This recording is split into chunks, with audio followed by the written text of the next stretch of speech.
আজি সন্মানীয় উদুতিকা বাইদেৱে খুব সুন্দৰকৈ ছাত্ৰ ছাত্ৰীসকলৰ জীৱনৰ যি লক্ষ্য, ছাত্ৰ ছাত্ৰীসকলৰ জীৱনৰ যি উদ্দেশ্য আৰু ভৱিষ্যতে একোজন উপযুক্ত মানৱ সম্পদ গঢ়িবৰ বাবে কেনেধৰণে কষ্ট আৰু প্ৰচেষ্টা কৰিব লাগে খুব সুন্দৰকৈ বাইদেৱে অৱগত কৰিছে। আৰু বিশিষ্ট অতিথিৰ ভাষণতো শ্ৰদ্ধাৰ মৃদুল বুঢ়াগোহাঁই ডাঙৰীয়াই খুব সুন্দৰকৈ ছাত্ৰ ছাত্ৰীসকলক সততা যে তেওঁলোকে বজাই ৰাখি তেওঁলোকে অনাগত দিনত যাতে আগুৱাই যাব পাৰে সেই সন্দৰ্ভতো খুব সুন্দৰকৈ স্পষ্টকৈ বক্তব্য প্ৰদান কৰিছে। ভাষণৰ পাতনিতে মই বিশেষভাৱে উল্লেখ কৰিব বিচাৰিছোঁ এই বৃহত্তৰ ভাৰতভূমি তথা তাহানি জম্বুদ্বীপৰ শৈক্ষিক অৱস্থাৰ যি সামগ্ৰিক যি স্থিতি। আমি সকলোৱে জানো যে অতি প্ৰাচীন কালৰে পৰা ভাৰতবৰ্ষৰ যি শিক্ষা ব্যৱস্থা সেই প্ৰাচীন ভাৰতীয় শিক্ষা ব্যৱস্থা বিশেষকৈ বেদৰ ভিত্তিত তথা বেদৰ আধাৰিত শিক্ষা ব্যৱস্থা আছিল। আৰু সেই বেদৰ আধাৰিত শিক্ষা ব্যৱস্থা অনুসৰি সমগ্ৰ ভাৰতবৰ্ষতেই সেই বৈদিক শিক্ষা দীক্ষা অনুযায়ী শৈক্ষিক কাৰ্যসমূহ আদান প্ৰদান ঘটিছিল। সেই বেদৰ যি শিক্ষা সেই বেদৰ শিক্ষাৰ জৰিয়তে তাহানিতে ঋষিমুনিসকলেই হওক বা অভিভাৱক অভিভাৱিকাসকলৰ সহযোগত যিসকল সাধু সন্ত আছিল তেওঁলোকৰ সান্নিধ্যত থাকি গুৰুকালীন যি শিক্ষা ব্যৱস্থা সেই গুৰুকালীন শিক্ষা ব্যৱস্থাৰ জৰিয়তে বিশেষকৈ ছাত্ৰসকলে গুৰুগৃহত থাকি যি শিক্ষা লাভ কৰিছিল সেই শিক্ষাৰ জৰিয়তে ভৱিষ্যতে তেওঁলোকে সমাজৰ একোজন উপযুক্ত ব্যক্তি হিচাপে নিজকে গঢ় দি জীৱন যুদ্ধৰ কৰ্তব্য পথত অগ্ৰসৰ হৈছিল। সেই প্ৰক্ৰিয়াটো সত্যযুগ ত্ৰেতাযুগ তথা দ্বাপৰৰ যুগৰ শেষ পৰ্যায়লৈকে আৰু কলিকাললৈকে প্ৰৱৰ্তিত হৈ আছিল। শেহতীয়াকৈ যেতিয়ালৈকে ভাৰতবৰ্ষত ব্ৰিটিছসকলৰ আগমন হোৱা নাছিল, যেতিয়ালৈকে ভাৰতবৰ্ষত বিদেশী মোগলসকলৰ শাসন চলা নাছিল, তেতিয়ালৈকে সমগ্ৰ ভাৰতবৰ্ষতে প্ৰায় ৩ লাখৰো অধিক যি আমাৰ গুৰুকালীন যি শিক্ষা ব্যৱস্থা তেনেধৰণৰ টোল বা পাঠশালা থকাৰ ইতিহাস আছিল। কিন্তু পৰৱৰ্তী পৰ্যায়ত ব্ৰিটিছসকলে বা অন্যান্য বিদেশী শক্তিৰ আগমনৰ ফলস্বৰূপে ভাৰতবৰ্ষৰ যি প্ৰাচীন যি শিক্ষা ব্যৱস্থা সেই শিক্ষা ব্যৱস্থা সাংঘাতিকভাৱে পৰিৱৰ্তন ঘটিল। ব্ৰিটিছসকলে যেতিয়া পৰৱৰ্তী পৰ্যায়ত ইষ্ট ইণ্ডিয়া কোম্পানীয়ে হওক বা উদৰ প্ৰেৰণ পত্ৰৰ জৰিয়তে ভাৰতবৰ্ষৰ শিক্ষাৰ ক্ষেত্ৰত তেওঁলোকে ১ লাখ টকা ঘোষণা কৰাৰ পৰৱৰ্তী পৰ্যায়তে ভাৰতবৰ্ষত পশ্চিমীয়া শিক্ষাৰ যি প্ৰভাৱ পৰিলে সেই প্ৰভাৱ কিন্তু বৰ্তমান ১বিংশ শতিকা তথা ২০২৫ বৰ্ষলৈকেও অব্যাহত আছে। লৰ্ড মেকলে পৰৱৰ্তী পৰ্যায়ত যেতিয়া তেওঁ শিক্ষাত ইংৰাজী শিক্ষাৰ পোষকতা কৰিছিল তেতিয়াৰ পৰাই ভাৰতবৰ্ষৰ যি শিক্ষা ব্যৱস্থাত এক বৃহৎ কুঠাৰাঘাত কৰিছিল। সেই যুঁজল্যমান পৰিৱেশ পৰিস্থিতিৰ মাজতেই কিন্তু ভাৰতবৰ্ষৰ শিক্ষা ব্যৱস্থা সমান্তৰালভাৱে গুৰুকালীন শিক্ষা ব্যৱস্থাও ক্ৰমাগতভাৱে এক প্ৰকাৰৰ শিক্ষা ব্যৱস্থা আগুৱাই গৈছিল আৰু আমাৰ তাহানি গুৰুকালীন শিক্ষা ব্যৱস্থা ক্ৰমান্বয়ে স্তিমিত হৈ ৰ'ল। যে কি নহওক দেশখনে স্বাধীনতা লাভ কৰাৰ পিছত 1947 চনৰ 15 আগষ্টৰ পৰৱৰ্তী পৰ্যায়ত ৰাধাকৃষ্ণন আয়োগৰ নিৰ্দেশনা অনুসৰি কাৰ্যসূচী অনুসৰি বা পৰৱৰ্তী পৰ্যায়ত কোঠাৰী আয়োগে হওক মুডালিয়াৰ কমিশ্যনে হওক বা অন্যান্য বিভিন্ন ধৰণৰ শৈক্ষিক আয়োগবিলাকে ভাৰতবৰ্ষৰ শিক্ষা ব্যৱস্থাক এক সামগ্ৰিক ৰূপ দিয়াৰ বাবে আধুনিকৰণৰ প্ৰচেষ্টা অব্যাহত ৰাখিছিল। সেই অনুক্ৰমে ভাৰতবৰ্ষৰ বিভিন্ন প্ৰান্তত বিভিন্ন ধৰণৰ শৈক্ষিক অনুষ্ঠান প্ৰতিষ্ঠান গঢ় লৈ উঠিল। পৰৱৰ্তী পৰ্যায়ত কোঠাৰী আয়োগে ভাৰতবৰ্ষৰ শিক্ষা ব্যৱস্থাত এক আমূল পৰিৱৰ্তন আনিছিল আৰু সেই শিক্ষা ব্যৱস্থাত সংশোধন কৰা হৈছিল 1986 চনত নিউ এডুকেশ্যন পলিচি নতুন ৰাষ্ট্ৰীয় শিক্ষানীতি। আৰু সেই নতুন ৰাষ্ট্ৰীয় শিক্ষানীতিয়ে সমগ্ৰ ভাৰতবৰ্ষতো শিক্ষাৰ ব্যৱস্থাৰ যি এক আমূল পৰিৱৰ্তন সূচনা কৰিছিল সেই আমূল সূচনাৰ লগতেই বিশ্বায়নৰ সমান্তৰালভাৱে আমাৰ শিক্ষা ব্যৱস্থাও আগুৱাই গৈছিল। পৰৱৰ্তী পৰ্যায়ত ভাৰতৰ বিশেষকৈ সাংবিধানিক প্ৰণেতাসকলে অনুভৱ কৰিবলৈ ধৰিলে যে আমি যি শ্ৰেণীকোঠাৰ ছাত্ৰ ছাত্ৰীসকলক শিক্ষা প্ৰদান কৰিছোঁ সেই শিক্ষাই কিন্তু সমাজৰ সকলো স্তৰৰ ছাত্ৰ ছাত্ৰীকে সামৰি ল'ব পৰা নাই। সেই ব্যৱস্থাটো তেওঁলোকে অনুভৱ কৰি হৃদয়ংগম কৰি পৰৱৰ্তী পৰ্যায়ত শিক্ষাৰ অধিকাৰ আইনক এক বাস্তৱিক ৰূপ দিয়াৰ প্ৰয়াসেৰে এক নতুন ব্যৱস্থাপনা গ্ৰহণ কৰিলে আৰু সৰ্বশিক্ষা অধিকাৰৰ বা সৰ্বশিক্ষা মিছনৰ কাৰ্যসূচী হাতত লৈ 6 বছৰৰ পৰা 14 বছৰৰ শিশুসকলে যাতে বিনামূলীয়াভাৱে বাধ্যতামূলকভাৱে তেওঁলোকে যাতে প্ৰাথমিক শিক্ষা যাতে গ্ৰহণ কৰিব পাৰে তাৰ ব্যৱস্থা চলালে।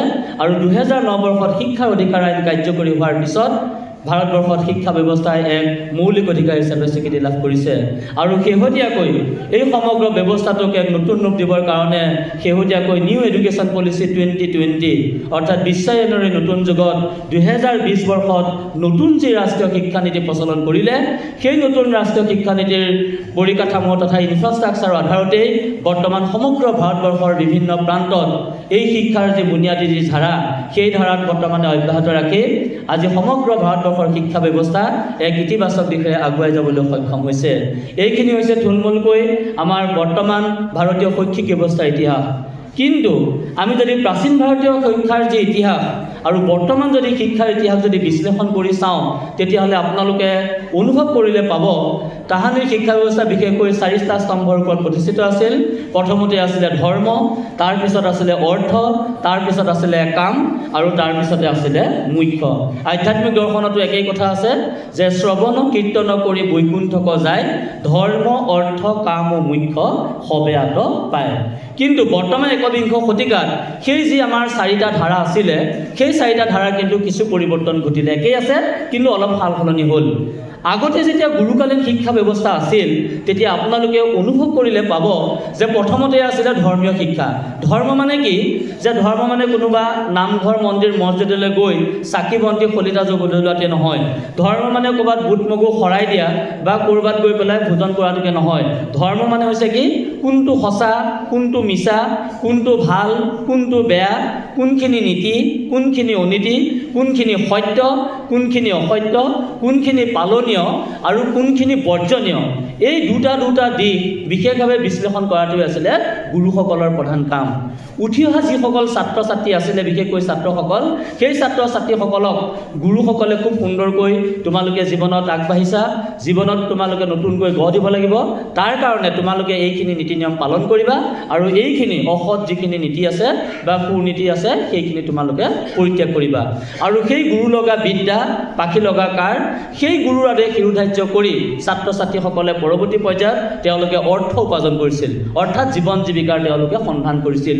যিহেতুকে তেওঁলোকে গুৰুৰ মুখৰ পৰা সৎ শিক্ষা লাভ কৰিছিল, শিক্ষাগুৰু বুলি নকলেও তেতিয়া সেই গুৰুসকলৰ জৰিয়তে লাভ কৰা শিক্ষাৰ কাৰণে সেই ছাত্ৰ ছাত্ৰীসকলে সত্য পথত থাকি, শুদ্ধ পথত থাকি, নীতি আৰু ন্যায়ৰ পথত থাকি তেওঁলোকে জীৱনত আগুৱাই গৈছিল।